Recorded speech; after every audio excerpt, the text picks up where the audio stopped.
Typhoon Mawar is lashing the U.S. territory of Guam with powerful winds and torrential rainfall right now. The eye of the typhoon passed just north of the Pacific Island. That was earlier today. But the eye wall itself, the strongest part, of course, of the storm, is still pelting the entire island with hurricane-force winds. Our Ivan Watson has more for you.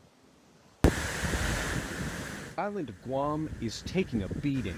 America's westernmost territory hammered by Typhoon Mawar, possibly the most powerful storm system to hit this Pacific island in decades. This is an extremely dangerous and life-threatening situation. The National Weather Service reporting winds of 115 to 140 miles per hour, apparently knocking out the agency's wind sensors. Those winds are generating some massive sea, and we're seeing maximum sea heights around 40 feet at the Retidian Buoy. That is incredible. In anticipation of dangerous winds and storm surges, the territory's governor ordered an evacuation of low-lying coastal areas. She's instructing the population to stay indoors. Please, I ask you to follow these instructions for your safety and for your protection. Stay home until I declare condition of readiness 4. By mid-afternoon on Wednesday, only 1,000 of the Guam Power Authority's 52,000 customers still had electricity. This is incredible. I don't think I've ever seen so much lightning in a typhoon before.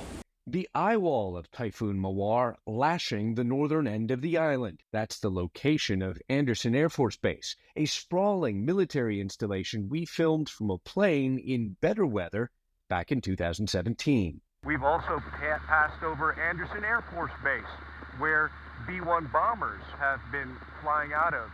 Guam is home to thousands of American military service personnel and their families. The island's total population of more than 150,000 inhabitants now facing a very tough night. This is going to be kind of a long night. It is going to be scary. There's no electricity unless you have a generator, a partial generator. Reassure your children. It's going to be a little bit scary as we go later into the night. You can hear the sounds, the winds are howling, things are breaking. And so just be together, talk to each other, and things will slow down toward midnight and continue into Thursday morning. Ivan Watson, CNN. It sounds and looks pretty scary. Let's bring in CNN meteorologist Chad Myers in Atlanta. And Chad, where exactly then is the typhoon right now, and what risks do the residents of Guam face in the coming hours? Because that's critically the overnight hours now. Yeah, that was something. And you can follow some of these pictures that we were showing. James Reynolds. You can follow him on Twitter if you want to see the things that he's doing out there live. But here's what's going on now. It's the backside of Guam, the backside, the western slope here that we didn't expect to see so much damage that's getting it because of where the storm went. It went north of Guam. Had it gone right through, we would expect the winds to be coming in this direction. So everybody on the eastern side of the island was preparing. Western portion said, okay, well, no, we're okay, probably. The storm's going to just kind of push us from the west. Well, yes, it did. It actually moved farther to the north than any model expected. And now it's actually growing in size. Notice here when it moved north of Guam, there was no eye, really. We could see it on radar until the radar went out because the power went out. But now the eye is re-emerging, which means this storm is re-intensifying.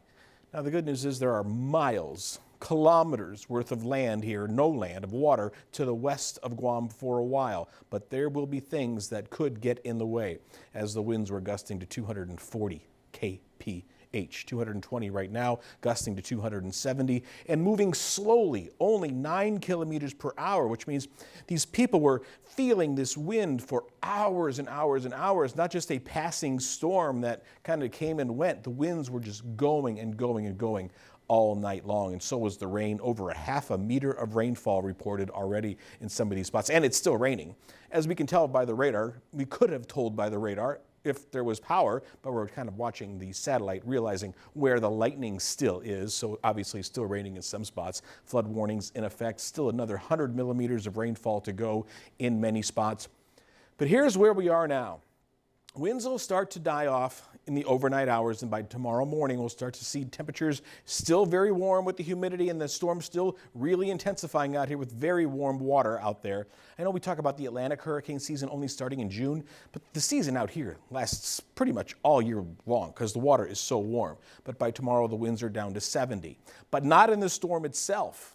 We're at 250 here in 72 hours. And notice where this is going. That little spit of land that you see over there, that's the Philippines. This storm was not headed that far south yesterday. It was well to the north.